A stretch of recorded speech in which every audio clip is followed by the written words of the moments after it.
Hi everyone, I'm Trisha, and my world flipped upside down the day I found out what my brother was hiding. You see, growing up, he was all I had. I thought I knew him well until the day I found out the truth, and my life was changed forever. What about my parents, you might wonder? Well, our mom passed away when we were kids, and our dad only cared about himself. He was one of those wealthy businessmen who would do anything for money. So, after our mom passed away, Oliver took it upon himself to become my guardian. He is only 5 years older than me, but he is the closest thing I have to a parent. Oliver would walk me home from school every day, whether the sun was shining or the rain was falling. Basically, he was always there for me when I needed him. However, when it was time for him to actually go off to college, something changed. He wasn't the Oliver I know. He didn't want to go to college anymore, even though he always spoke about how excited he was to go. What changed his mind? He said it was because of our father. He wanted to get away from him and start a life of his own. At 19 years old, my brother was slowly walking away from everything that he wanted. By that time, I was used to Oliver not staying at the house anymore. He would pop through to see me and pick up some clothes. Even though it was his choice, he didn't seem happy at all.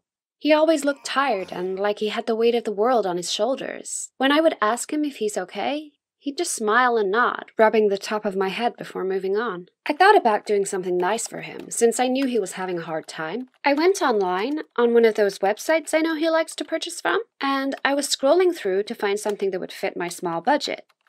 One of the seller's pages caught my attention. When I clicked on it, I couldn't believe it. It was Oliver. I ran to his room to confirm. I threw open the door and I was right. A lot of the things for sale used to be here in his room. But why? The next time I saw him, I asked about the missing items in his room. He patted me on the head and joked that they were packed up somewhere. I knew he wasn't telling me the truth, and it made me even more suspicious. I was worried about my brother, and he wasn't sharing anything with me. How could I know? At that moment, Oliver excused himself and went to the bathroom. I looked at the table, and his phone was there. I grabbed it without thinking twice. And yes, I know my brother's password. I started snooping around on his phone. I didn't feel right about doing it, but he was lying to me, and I wanted to know why. I went through his messages, and the last message was from a woman named Erica. The text said, "When will you be home?" What was even more bizarre was that this was the only message there. Was Oliver deleting this chat before coming here? My thoughts paused as I heard Oliver flushing the toilet. I had to think quick. Nothing on his phone was providing me with any answers. But then I got a great idea. I went to the location app to see the last place he was at. I quickly took a screenshot, sent it to my phone, and deleted the message. Oliver came back just after I put his phone back on the table. He kissed me on my forehead and said that he had to leave. It was investigation time. The next morning, I was determined to go to the location I found on my brother's phone. I took the bus, and the location led me to a rundown apartment complex. Could it be that Oliver lives here? I didn't know what to do there, so I stayed around for a while, but got bored. I was about to leave when I saw him coming out of one of the apartments. My jaw hung open to see that he had a baby in his arms. There was a woman that followed close behind. The woman locked the door, and they turned to walk down the stairs. I was so shocked that I couldn't move. It felt like the ground was spinning. Oliver walked down the last step and saw my stunned face, which I assume matched his own. Oliver sighed a long, tired, defeating sigh that said more than he could ever do. It was a sigh that said, "I knew this day would come eventually." Before I could talk, he walked over to me, with the woman not far behind, and immediately started the introductions. "Trisha, this is Oliver Jr., my son, and this is Erica, his mother." I let the last bit of that statement wash over me. The mother of his child? The child in his arms? "It's nice to meet you." She held out her hand for me. I gave it a quick glance, then a light shake. Everything was happening so fast. I felt like my world was entering a black hole, and I didn't know my way out. "Your brother has told me a lot about you. He talks about you constantly," she said. Funny, because he never mentioned you. Oliver's head hung sadly, and I regretted the words I let slip. Why didn't you tell me? I was confused about the whole situation, and it wasn't getting better. I'll tell you everything, Oliver interjected. But first, let's go back inside. I want to make sure that Junior's comfortable. I looked at the sleeping bundle in his arms and nodded. Once we were inside, Erica took the baby and gave me and Oliver some space to talk. We had a long conversation that lasted into the night. Oliver apologized for not telling me about his secret. It was a complicated story. He had already told Dad about it, and the only reaction he got was rejection and disapproval. Oliver and Erica met at school, but her father is poor and they lived in hard conditions. Our dad was ashamed to have a grandson that comes from a poor and low-class family. So he forced Oliver to keep it a secret, as long as he supported him financially. At the time, Oliver had no other choice. He didn't make enough money to support a family, and he thought of it as a temporary solution until he could stand on his feet. He wanted to tell me, but he couldn't, and it was eating him up inside. I was overwhelmed by this information, but when I looked at my nephew, something moved in me. They even let me hold him. It was a moment I'll never forget. Since then, my brother and I developed a stronger relationship, and I was able to spend time with my nephew. I even agreed to babysit him from time to time. I promised myself that I'll be his big sister, the way Oliver was to me. But one day, when I was taking him for his usual walks at the shopping center, I saw Erica sitting at a bar. It was weird because she was supposed to be babysitting. What made it even weirder was the guy sitting across from her. I decided to head over, just to say hi, but both suddenly stood up. She smiled wide before giving him a long embrace. I was disgusted! Later that day, I waited for Oliver to get home. I explained to him everything I saw. Oliver looked confused, and he went to confront Erica. What's going on? He asked her. She looked shocked, and I explained what I saw. For a moment, there was silence. Erica sighed, and then went into her purse, pulling out an envelope, and then handed it to Oliver. He opened it and read silently. He then handed it to me. It was a college acceptance letter. I wanted to wait to tell you, but I guess I can't now. The man I met was an old friend of my dad.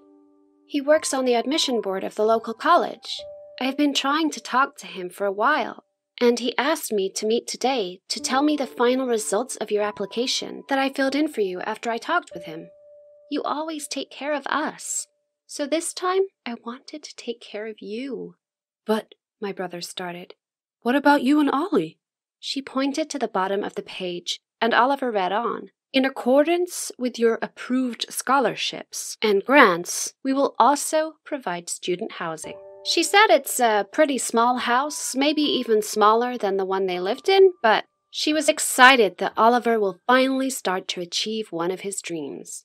She smiled at him as she swiped through the phone, showing him pictures of the college and the house.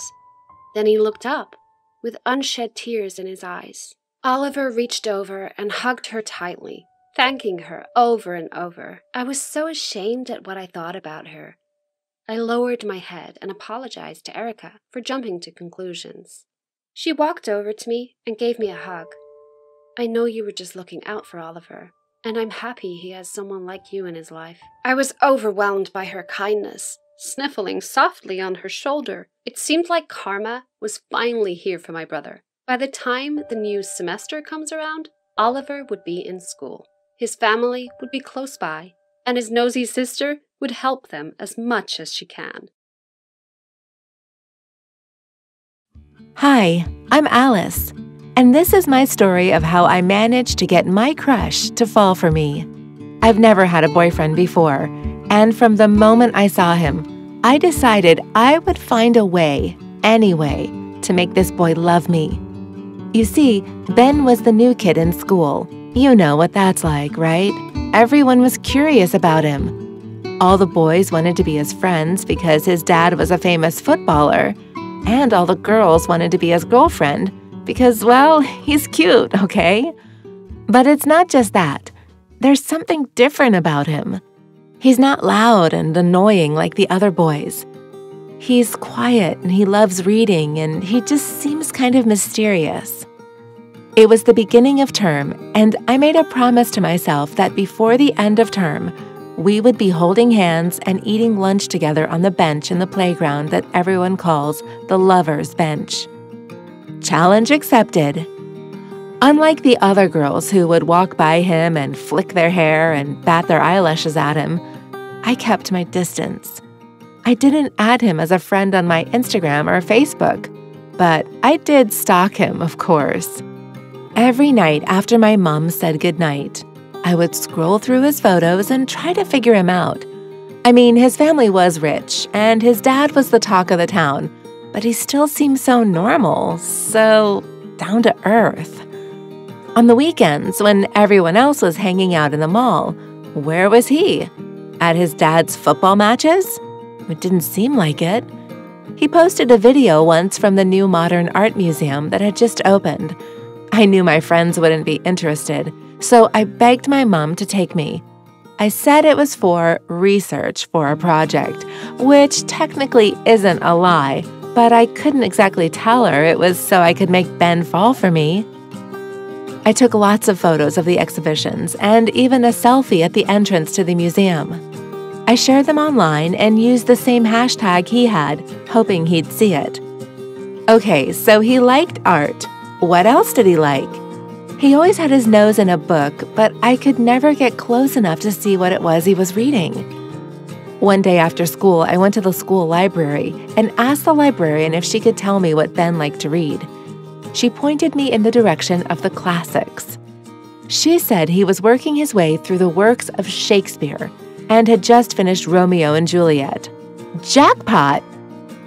I borrowed a copy, and the next day at school, I made sure to carry it everywhere with me. In our literature class, where I had always been pretty quiet, I started raising my hand more. I swear he smiled at me after that class. So he liked literature and art. He was so smart. It made me giggle when I thought about all the other girls wearing football tops to try and win him over. He wasn't like his dad at all. I had spent a whole week researching modern art, and I'd almost finished reading Romeo and Juliet. I decided it was time to approach him. He was sitting under a tree reading. I felt like my heart was going to burst out of my chest. I asked him if I could sit next to him, and he said yes. He said yes! Then I pulled out my copy of Romeo and Juliet. He told me it was his all-time fave, and then he offered me one of his chips. It was going well. I introduced myself, and pretty soon we were chatting nonstop. For the next few days, we always met under the same tree, and one day he asked me if I wanted to go to the theater with him. His sister was acting in it, and maybe I'd like it. I almost hugged him there on the spot. I walked away with a big grin on my face. I could see how annoyed the other girls were, like they couldn't believe he'd be interested in someone like me. We went to the theater together, and it was incredible. I even met his mom and dad. I think he knows that I'm new to this whole reading Shakespeare and going to art exhibitions kind of world. But hey, it worked!